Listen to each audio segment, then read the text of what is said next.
My name is Emily Carter. I'm 22 now, but what I'm about to tell you happened exactly 10 years ago, in late October. It was still autumn, but the cold was already starting to bite in Prince George, British Columbia. Those short days, full of dry leaves and long shadows. I was 12 years old. I didn't know anything about curses. And that day I discovered the hard way that words spoken in anger have a weight that we don't understand, until it's too late. My best friend at the time was Sophie Miller. She lived 3 houses down from me. It was Saturday, and we were in my room, playing with our dolls as if we were still 8 years old. We built a little house out of sheets and chairs, gave all the dolls new names, and Sophie made funny voices that made me laugh until my stomach hurt. The open window let in the smell of damp leaves, and the sound of branches scraping against the glass, but we didn't care. We were in our own world. Until my mother ruined everything. She opened the bedroom door with force and said, in that dry tone she used when she was tired, "Emily, it's over. Time to pack up. Sophie, your dad is coming to get you." I didn't even look at her. I pretended I didn't hear her. But Sophie looked embarrassed and started putting away her dolls. I felt that heat rise in my chest. "Just 10 more minutes." I shouted. "Emily, now," she replied firmly. "You always do this." I shouted back, throwing a doll on the floor. "I hate you." My mother just sighed and closed the door with force. I heard her saying something downstairs, maybe on the phone. I don't know. I was so angry that I was shaking. When Sophie left, I didn't even say goodbye properly. I was alone in the room, lying on the bed, staring at the ceiling. When it got dark, I didn't even notice. It was around 9 at night when it happened. I was still awake, sulking, lying on my side, listening to my music on my headphones. The house was silent, only the music echoing inside me. Knock, knock, knock. I took off my headphones. The sound came from the front door. 3 sharp knocks. The first thing I thought was that it was Sophie coming back. Maybe she had forgotten something. I ran down the stairs and opened the door without thinking twice. There was no one. The street was empty. The nearest streetlight flickered, struggling to stay on. No cars, no sound, no wind.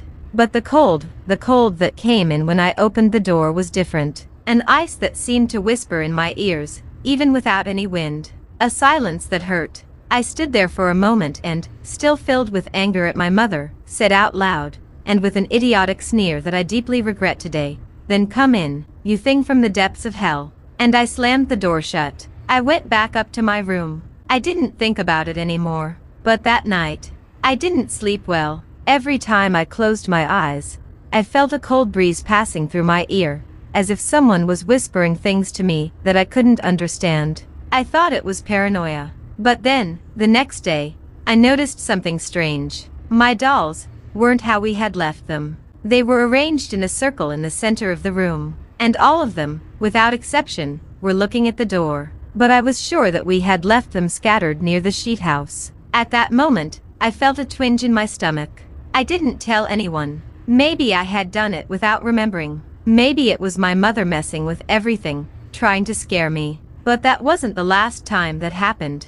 It was just the beginning. The next morning, when I saw the dolls arranged in a circle facing the door, I tried to convince myself that I had done it and forgotten about it. It had to be that. Or maybe my mother had come into the room while I was sleeping to teach me a lesson. She had done strange things before when I disobeyed.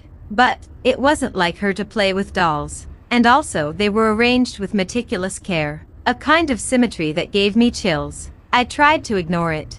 I went to school like any other Monday, pretending that nothing was out of place. But the whole time, while the teacher was talking, I felt a chill on the back of my neck, as if someone was watching me, very closely, almost touching me. That night, it happened again. I was lying down, the lights off, but awake.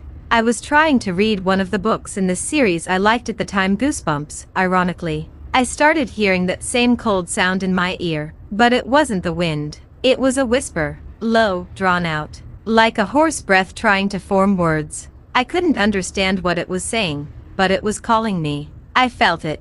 With each incomplete syllable, it was as if it were getting closer, curling up inside my head. I covered my ears. I closed my eyes. I prayed, something I never did. At dawn, I woke up again. The room was dark, except for the weak lamp near the door. And that's when I saw it. In the corner of the room, sitting on the floor, was one of my dolls, Isabel, my favorite, with her head turned completely back, looking directly at me. And I swear by all that is holy, she wasn't there before I fell asleep. I woke up trembling, grabbed the doll and threw it in the back of the closet, hidden among the clothes. I slammed it shut, locked it. The next morning, when I went to look for a blouse in the closet, the doll wasn't there. She was sitting on the floor of her room again, in the same place as the night before, but with one difference: one of her glass eyes was cracked, and there was something inside. I looked closer. It was a long, black hair, curled up inside the cracked eye, as if it had been stuck there on purpose. But no one in the house had black hair. Not me, not my mother, not my father, who was away for work and only came back on the weekends. That was when I finally spoke to my mother. I told her everything, about the whispering, the cold, the dolls. I expected her to call me a liar, like she always did when I tried to get attention. But that wasn't what happened.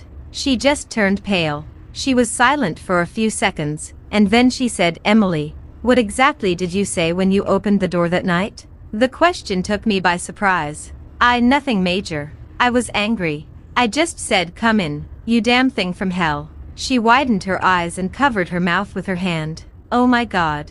Emily, why did you do that?" "I didn't know. I was just mad," I said, feeling the tears rising. My mother stood up slowly, as if she was afraid of something in the air itself. "You invited her, Emily. You let her in. You gave her permission." And that's when I understood something had come in that night. And now she was with me. The next few days were a blur. Sleep was impossible. Whenever I closed my eyes, the whisper would come back. Sometimes it was my name. Sometimes it was something else, something that sounded like an ancient language, wet and scratchy. I would wake up covered in sweat, and with my heart racing, even on the coldest mornings in Prince George. My mother changed too. She started locking the bedroom door at night. She slept with the light on, and she stopped looking me in the eye. The toys, well, they got worse. They would appear in impossible places. One day I found Isabel the doll in the refrigerator. Another time, Ted the bear was sitting on top of the microwave, his head tilted back, as if he were watching the whole house. One night, I heard footsteps in the hallway. I thought it was my mother, but the footsteps stopped right outside my door. When I looked through the crack, I saw small shadows, like a child's feet. But there was no one there when I opened the door. Nothing but the smell of burning wood. That was when I decided I couldn't take it anymore. The next afternoon, I waited for my mother to leave for work. She was on shifts at the hospital that week, and went straight to my room. I gathered everything: dolls, bears, games, everything I used to play with. Everything. I put everything in a large cardboard box. I didn't cry. I didn't hesitate. I carried the box out into the backyard, even though the ground was covered in leaves and the wind whistled through the trees. I poured rubbing alcohol over it. I grabbed the lighter from the grill and lit it. The flames shot up quickly, a crackling orange fire, and for a moment, the air seemed to bend around the box, as if the fire were pulling at something invisible. I swear I heard a muffled scream, far away, as if it were coming from beneath the earth. A scream of anger, or pain, or both. It happened quickly. Then silence fell. A thick silence, as if the house and the world were holding their breath. That night, I slept. For real. No whispers. No cold. No toys moving around. I woke to the sound of my mother's coffee maker. For the first time in weeks, everything seemed normal. But I wasn't at peace yet.